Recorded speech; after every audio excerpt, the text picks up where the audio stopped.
Hey guys, welcome back to Chefs at Home with Micki and Jeff. I'm Micki. I'm Jeff. That's Jeff, and today we are making enchiladas.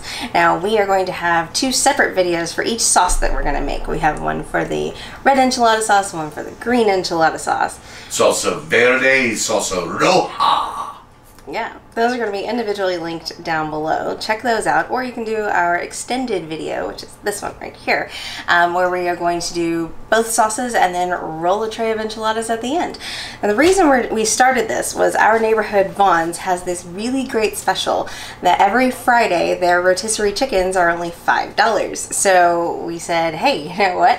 We don't have to think on Friday evenings. We're just going to build a meal around their chickens. So that's exactly what we're doing. And we're going to bring all of our rotisserie chicken tips and tricks to you in this brand new series. Rotisserie chicken tips and tricks. Rotisserie chicken tips and... Say it 3 times fast. Say it 3 times fast. We'll be right back. We'll be right back.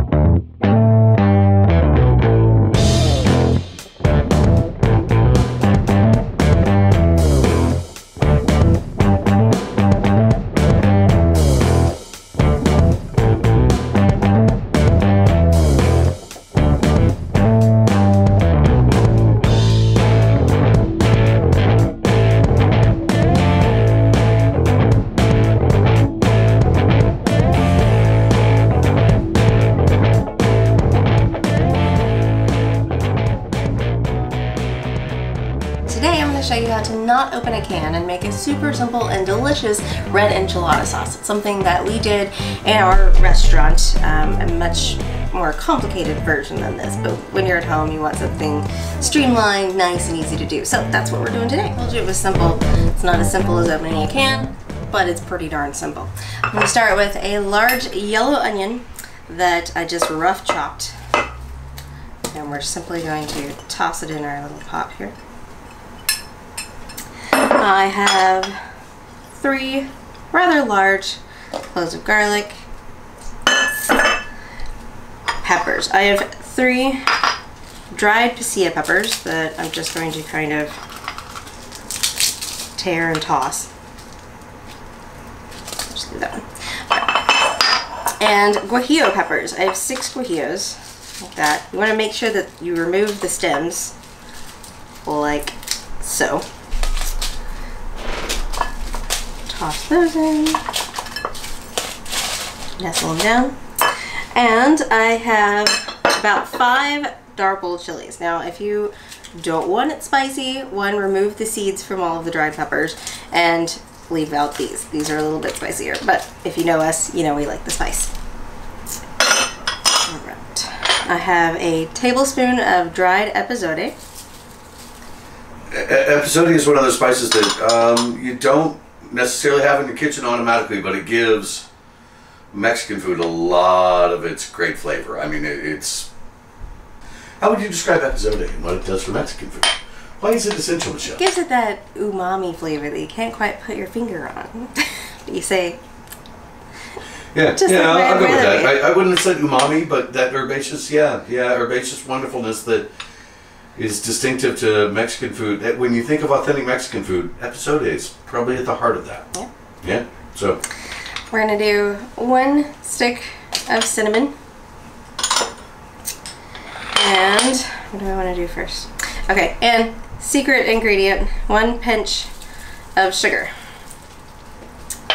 Now, here's where we differ from our restaurant, where we would have used just fresh tomatoes. But get these San Marzano tomatoes. Get these San Marzano tomatoes. If you're going to use canned, get these San Marzano tomatoes. Can we agree with that? Sure. Yeah? Yeah. So I've got 1... Show the camera. I'm trying to. I have 1 28-ounce can, see, of crushed tomatoes. I'm going to pour it on top. Nestle everything down. Yeah, these are the crushed. I think they're really a California product, not a product of Italy, but man, they are delicious. They are? Yeah. Now we're going to do a pinch and a half of salt,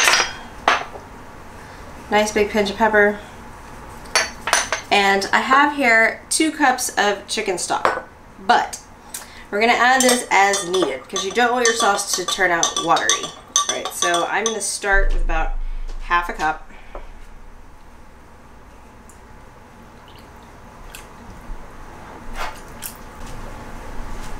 Now, if you decide as it is simmering that maybe it needs just a little more liquid, it's more like a paste instead of a sauce, add a half cup more. All right, you can always, if it's just a little bit over, you can always let it reduce just a little bit, but you don't want to just dump in the whole 2 cups because then you're going to wind up with tomato water, and you might as well just open a can if you do that. So we are going to take it to the stove, bring it up to a boil, and then cover it, let it simmer. It's going to simmer for about 20 minutes. You want everything to get nice and soft in there, and then we're going to come back for the next step. See you then.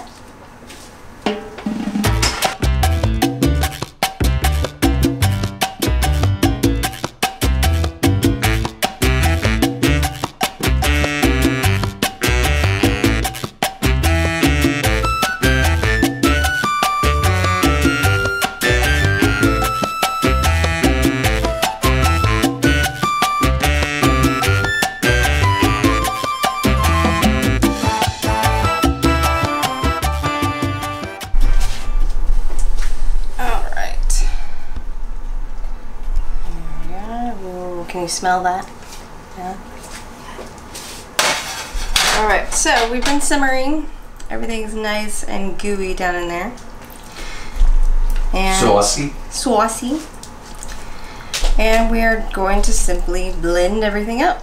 Now, my preferred tool is my handy dandy stick blender, but if you have, you know, a regular blender that you like, toss it in there, it'll work just as well.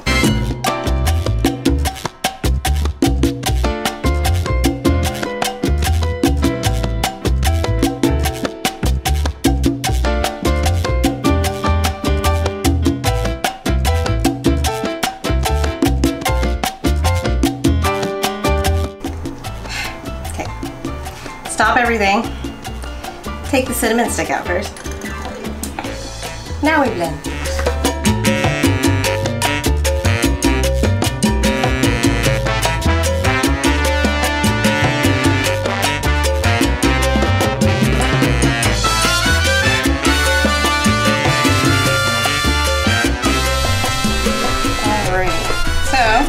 Nice and mixed up. And one of the things that you will always notice about red enchilada sauce is that it's really smooth. So what's our next step? Our next step is to strain it.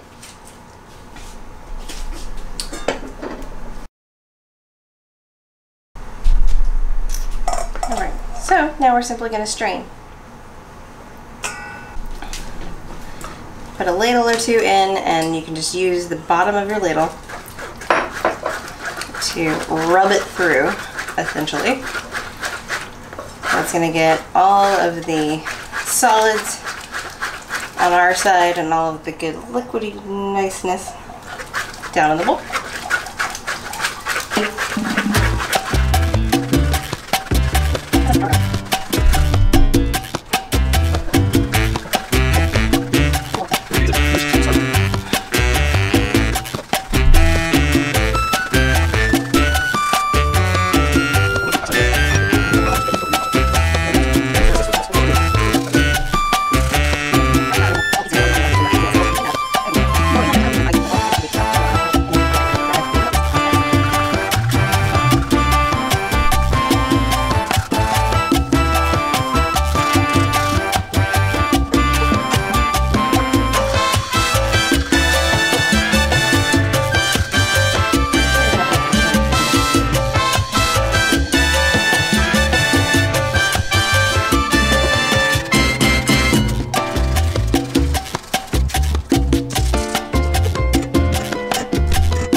and smooth and ready to go on tortillas.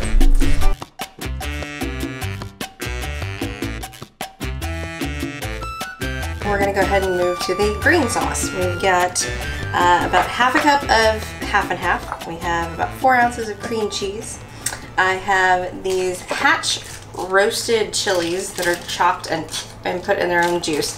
Those are from Trader Joe's. Anytime we see Hatch anything, we grab it. We love Hatch chilies. But if you can't find that, then these little Ortega diced green chilies will work just as well. Gives it a nice vinegary bite to it. Any green salsa will work. Again, we found Hatch chili salsa at Trader Joe's, and so we're using that. We've got about 2 tablespoons of sour cream, a tablespoon of epazote, salt and pepper of course, and then chicken stock that we're going to add as needed. So let's go to the stove. Alright, so we're going to go over medium heat. We're going to start by adding our salsa. I'll get half a cup of salsa here.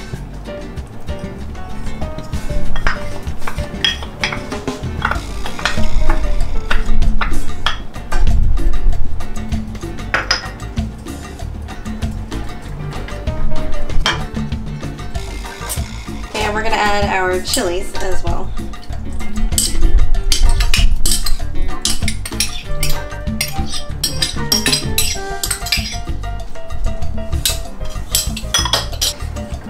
And we're just going to let those kind of meld together for a few minutes and let them get hot, warm.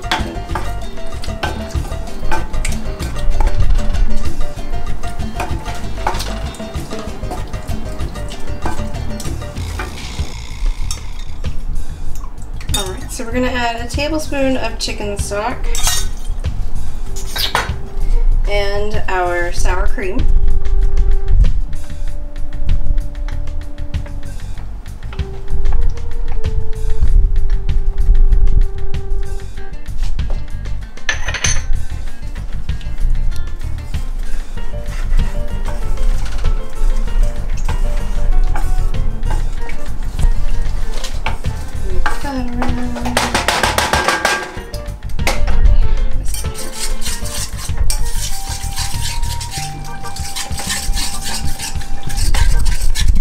And now we're going to add our cream cheese.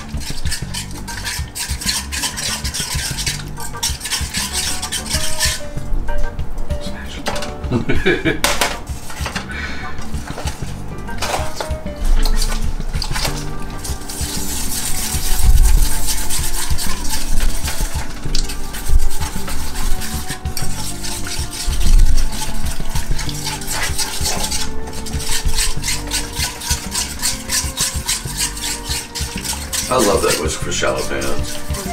You know, we've got really great whisks, but the shallow pans, that's my favorite. Beating an egg, that's the best whisk ever. Done.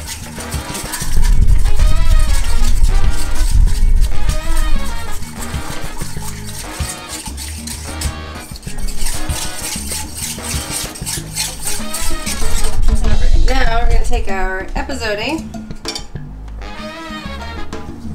Sprinkle that around.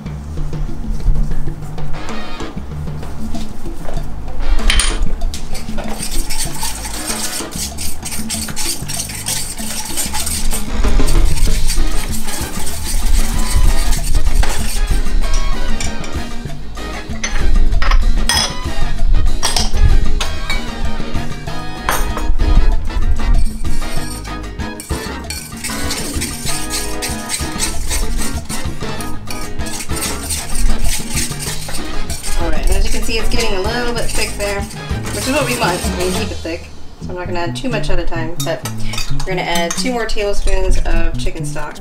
I'm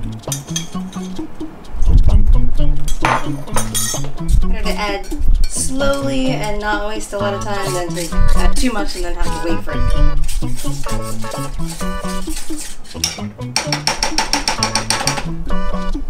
That looks really good, actually. He always sounds fun. I'm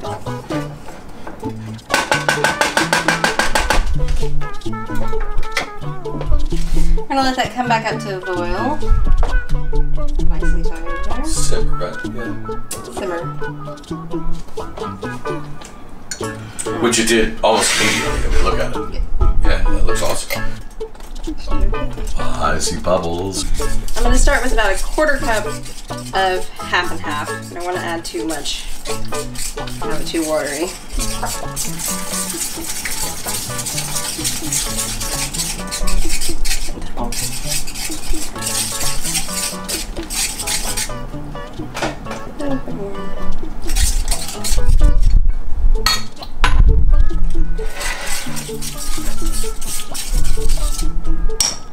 Let it bubble again.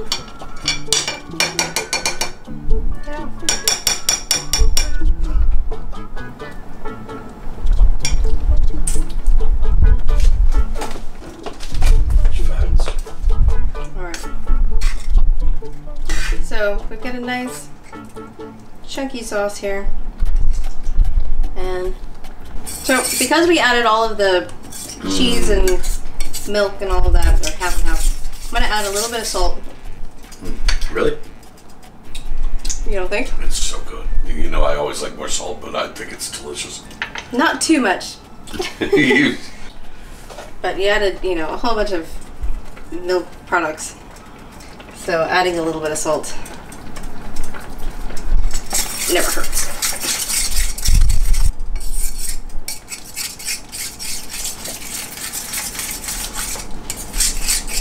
Alright guys, so there you have it. It's as simple and easy as that. Our green enchilada sauce.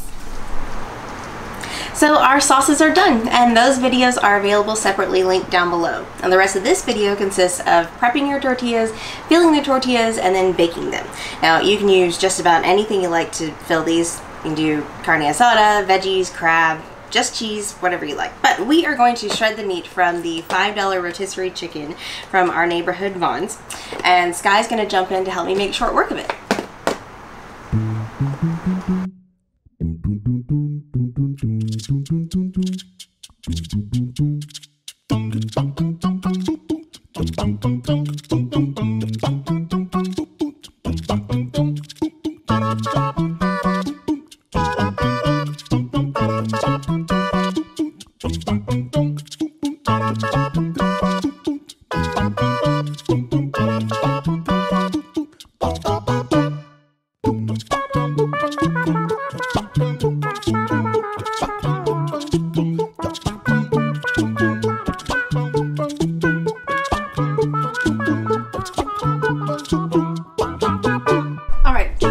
Do our tortillas. Now, I know some of you may be thinking, well, what do you mean? I have a tortilla, I'm gonna roll it up. But here's what happens if you try to take just a corn tortilla from the bag and we roll it up, and you wind up with tears because you have to cook the tortilla in a little bit of oil.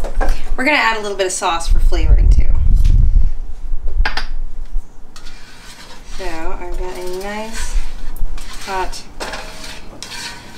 griddle here.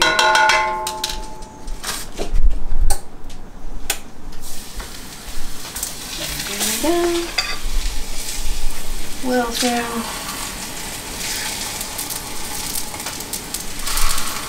Now, Micki made a big point of this before we started. You don't want to burn through all your sauce doing this. Yeah. This is, you know, it's easy to overdo this portion of it and not have any sauce left to make your enchiladas. Not what you want to do. No. But you do want to soften them with the sauce a little bit. It imbues them with a flavor that is just not to be believed. Micki almost wanted to leave this out, and I convinced her that when she was teaching me to make enchiladas, this is how she taught me, and they're the best enchiladas ever. So, anyway. And once you stroke my ego like that, then I say, okay, fine. Then I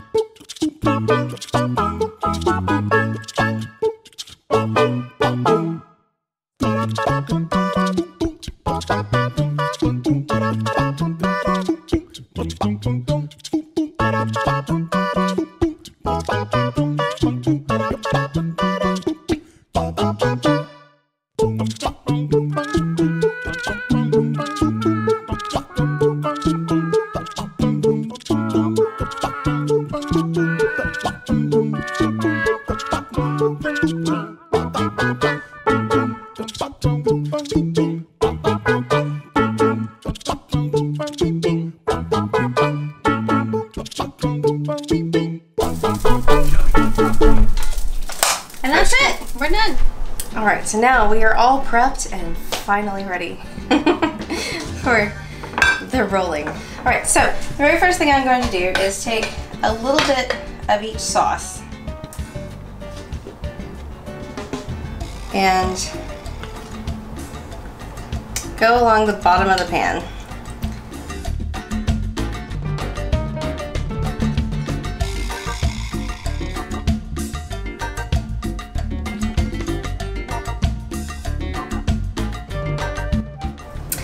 So, you can put anything you'd like in these. You can put cheese inside. We are going to put our shredded chicken from the Vaughn's $5 Friday special. The rotisserie chicken, $5 rotisserie chicken. Right, you can see that right there. Oh, oh. That's what I get for showing. All right, so we're gonna put it right in the middle, tuck it, and keep rolling on. There we are.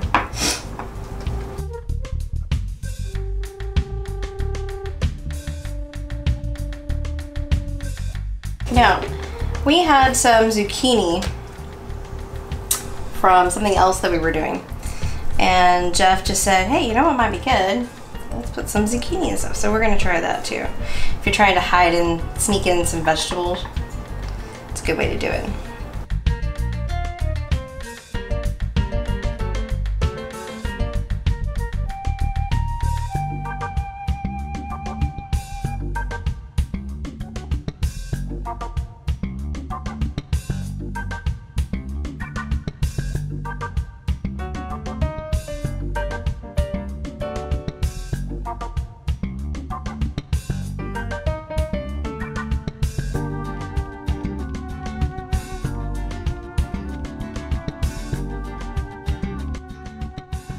All right, so the red are done. Moving on to the green.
So now the fun part, the sauce part.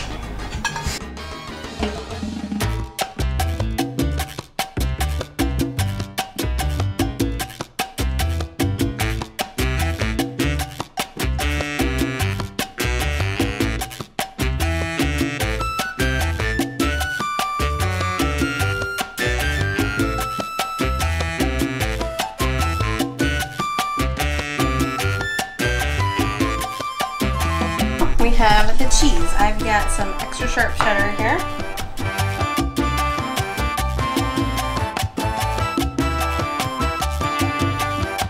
So I've got some extra sharp cheddar down. Now I'm going to go with queso fresco.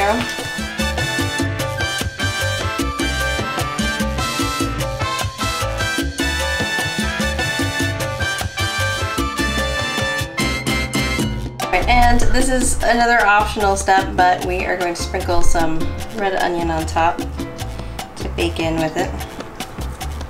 If you don't like red onion, don't do this step. So these are going to go into a preheated 350-degree oven for about 20 minutes. Everything's cooked, so you're just looking for it to get nice and warm and bubbly inside. We'll see that. Alright, so 20 minutes, here we are, nice and gooey and melty. Now it's not quite dinner time for us yet. We're gonna go swimming for a little bit. So we'll probably pop it underneath the broiler right before we want to eat. Just so it gets nice and a little brown on top. Brown and bubbly on top. Yeah. But we wanted to have one tiny little bite with you guys before we went. Toppings, we always like to have a little dollop of sour cream on top. And some green onion. And some green onion. These are staples. Now, we also have some avocado that we're going to drop in this time. Totally. These are great with Mexican rice, chorizo refried beans, all that good stuff. Here goes, Sky. Thank you. Hang on. Oh, wait. Gotta get the shot first. Barely. Ha ha ha. See the steam? Yummy. Yeah. I haven't had enchiladas in so long.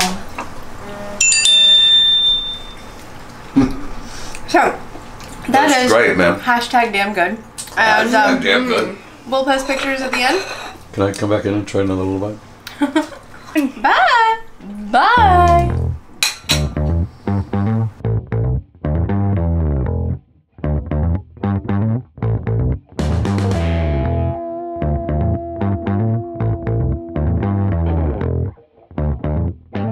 Hey, thanks for watching. If you liked this video, of course, hit that like button down below. Subscribe to our channel because we'd love to see you again. And if you make this recipe, comment. Let us know what you think. We'd love to hear from you.